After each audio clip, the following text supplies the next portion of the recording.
A fishing village, one with lovely homes. And within those homes are lovely residents, and one of them is lovely you. You walk into your job at Eric's Explosives Emporium.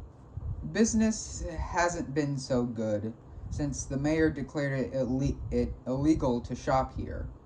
Honestly, you don't know why Eric didn't close right after the news broke. But you need money, and this is the only place that was hiring. So you walk into the break room and put on your uniform. And a fourth dimensional being is sitting at the table. You don't get paid enough for this, so you turn and leave. As you walk down the street, you stop by the communal radio and turn it to the news. The news spokesperson is not as good as the old one, but they're growing on you. They seem to be telling a story about somebody who had a run-in with the man who lives in the shadows. Once you finish listening, you continue on your way. As you pass by an alley, you feel something staring at you. When you look around, however, you don't see anything. Yet, that shadow feels familiar. Suddenly, you realize what is happening. Then, you are enshrouded in darkness. The next moment, you appear in a dim warehouse. The only sound coming from you and an office to the left. Cursing the man in the shadows, you make your way to the office. When you open the door, you see a woman dressed in a black and white tuxedo with her hair in a bun. She's sitting stiffly in the chair as if she would rather be somewhere else. As you approach her, she stands up and holds out her hand. "You must be my charge," she says. As she notices the confused look on your face, she says, "Oh, don't worry, you'll understand soon. But right now, I've been instructed to send you up to Quartz Peak." Suddenly, you are enshrouded in darkness again, and reappear at the bottom of Quartz Mountain. At this point, you've had enough. It's been a long day, and Quartz Peak is a 4-hour drive from town, so there is no way you can walk back, at least not easily. So you decide to hike up the mountain in hopes of finding a ranger station. But not before a short mental breakdown. As you make your way up the trail, you start to remember strange things. You sitting in a cave. You, but with different hair and friends. You eating a bug. You try to shake it off as stress hallucinations or something of the sort. But something about them feels too real. You continue your trek up the mountain, but are having trouble shaking off the feeling of deja vu. Didn't you play by that rock as a child? Had not you named that tree Archibald?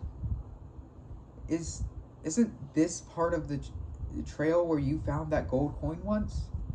But these memories can't be possible, as you have never been to Quartz Mountain in your life.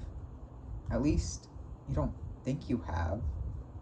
As you approach Quartz Cave, you are utterly tired from the trek and decide to stay in the cave for a bit due to worries about the weather.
As you enter the cave, you can hear a faint chuckling noise.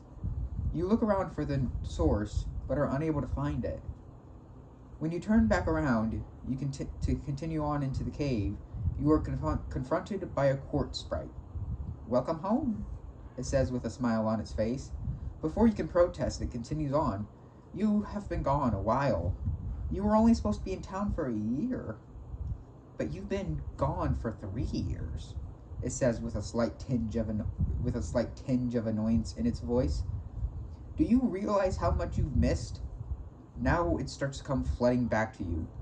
It was your turn to go down to the village and blend in as a human.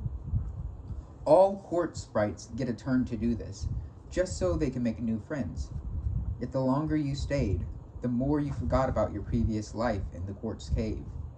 This is your true home, and so you decide to stay. We end your story of a surprise, a greeting, and a trek with a reunion. Yet while this may be the end of your story, it is just the beginning of others. Fair seas, Doveport, fair seas.